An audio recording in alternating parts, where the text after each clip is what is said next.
Hello. It's been a while since I've been regular with posting music content, and I just wanted to make some more videos talking about ragas. But rather than get all technical like I've done in the past, I wanted to just talk about music and some memories. So welcome to this new series that I'm calling Ragas and Reminiscences.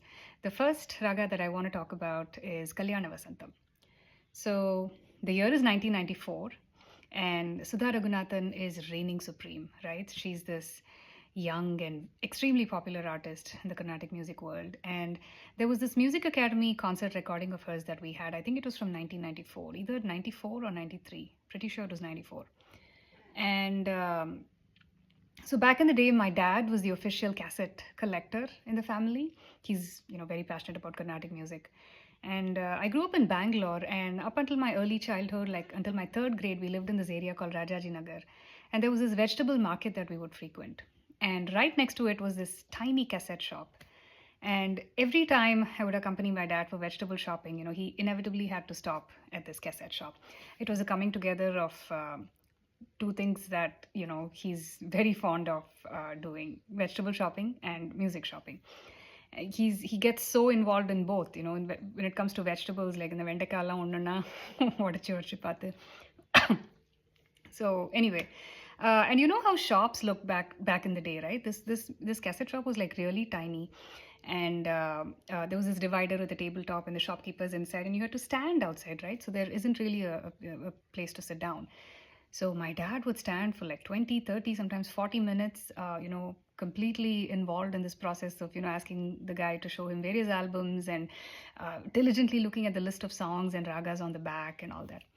So anyway, so this Academy concert recording, the cassette that we had, I think was from one of those, trips to that shop. Cassettes back in the day, I think would hold a maximum of 45 minutes of recording, if I remember correctly.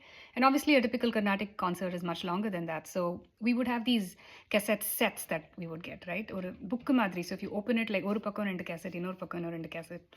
So anyway, fond memories. So coming back to Sudha Ragunathan, my dad would always say, Sudha sings from her brain, whereas Bombay Jayashree sings from her heart. Right? We, as a family, like we were fans of both, very different styles of music, right?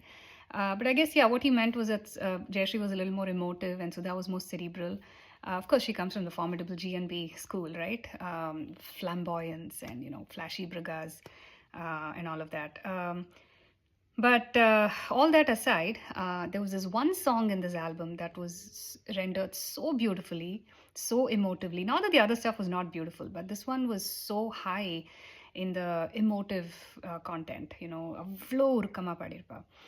It is a song called Innudaya Bharade by Purandaradasa in Kalyanavasantam. So it goes, ಇನ್ನುದಯ ಬಾರದೆ ದಾಸನ ಮೇಲೆ ಪನ್ನಗ ಶಯನ ಶ್ರೀ ಪರಮ ಪುರುಷ ಹರಿಯೇ ಇನ್ನುದಯ ಬಾರದೆ ದಾಸನ ಮೇಲೆ ಪನ್ನಗ ಶಯನ ಶ್ರೀ ಪರಮ ಪುರುಷ ಹರಿಯೇ ಇನ್ನುದಯ ಬಾರದೆ ದಾಸನ ಮೇಲೆ. So really beautiful composition. It was probably tuned by MLV, who's very well known to have tuned a lot of Dasakritis, right? So I think that was my first brush with Kalyanavasantam. Also in 1994, released this Tamil movie Duet, right? It was one of A.R. Rahman's very first albums. And oh my gosh, he had knocked every single song out of the park, right? It's such a brilliant album. And one of the main characters in the film, played by Prabhu, was a sax player. So I think almost every song featured the saxophone played by the late Kadri Gopalnath.